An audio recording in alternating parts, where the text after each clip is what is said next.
அனைவரும் இனிதே வாழ்க, வாழ்க வளமுடன். நாம் புரிந்து கொண்டால் போதுமானது, நாம் புரிந்து கொண்டு விட்டோம் என்று புரிந்து கொண்டால் போதுமானது.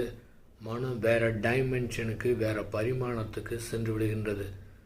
சாதாரண மனிதர்கள் இதை புரிந்து கொண்டார்கள் என்றால் தங்களுடைய வாழ்க்கையிலே கவலை இல்லாமல், பிரச்சனை இல்லாமல், அதாவது அகப்பிரச்சனை இல்லாமல் வாழ்க்கை நடத்தலாம்.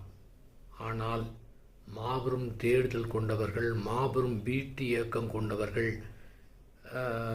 எத்தனையோ காலமாக ஞானத்தை தேடி அலைபவர்கள் அத்துணை பேரும் இதை புரிந்து கொண்டார்கள் என்றால் அரை வினாடியிலேயே அவர்களுடைய பிரச்சனை தீர்ந்துவிடும், தேடுதல் நின்றுவிடும், பெரிய பாரத்தை கீழே இறக்கி வைத்தது போன்ற உணர்வு கிடைத்துவிடும்.